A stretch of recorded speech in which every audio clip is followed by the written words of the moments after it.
নমস্কাৰ বন্ধু বান্ধৱীসকল, মোৰ আন এটি ভিডিঅ'লৈ আপোনালোকক স্বাগতম জনাইছোঁ।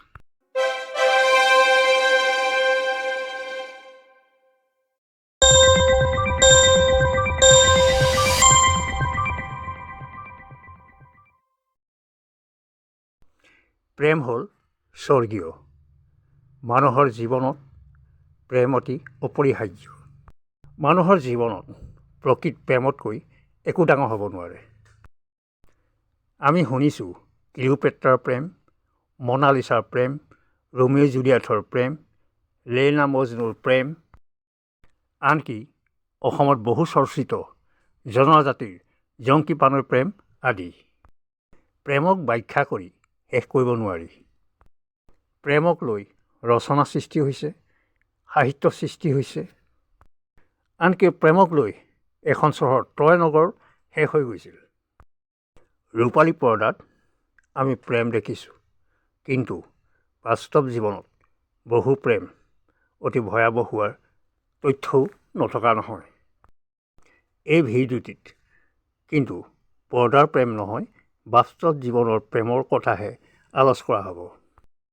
এই ভিডিঅ'টিত বলিউডৰ সুদৰ্শন আৰু সুদক্ষ অভিনেতা ধৰ্মেন্দ্ৰ আৰু ড্ৰিম গাৰ্ল খ্যাত হেমা মালিনীৰ মাজত হোৱাৰ প্ৰেমৰ কথাহে চৰ্চালৈ আনিছোঁ।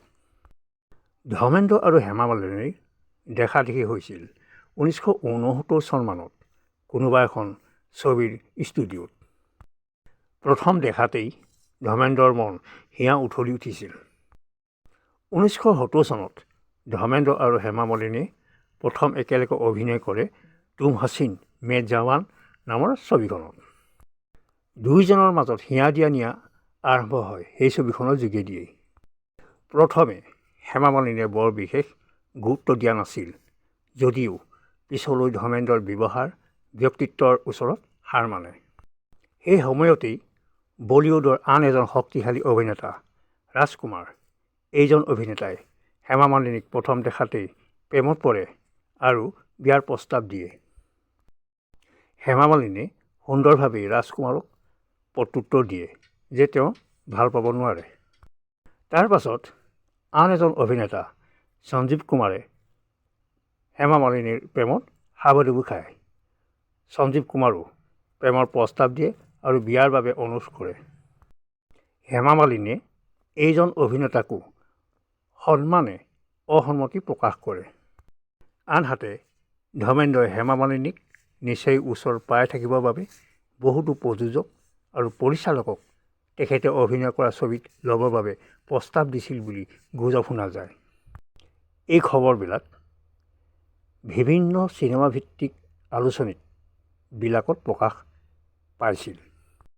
ধৰ্মেন্দ্ৰ আৰু হেমা মালিনীৰ এই সম্পৰ্কবোৰ হেমা মালিনীৰ পৰিয়ালে মুঠেই ভাল পোৱা নাছিল। এজন বিবাহিত লোকৰ লগত বিবাহত বহাটো তেওঁলোকে মান্তি হোৱা নাছিল। এই সমস্যাতেই বলিউডৰ জাম্পিং জেক নামে খ্যাত জিতেন্দ্ৰৰ লগত হেমা মালিনীৰ কেইবাখনো ছবিত একেলগে কাম কৰাৰ ফলত দুয়োজনৰ এটা ভাল সম্পৰ্ক এটা গঢ়ি উঠিছিল।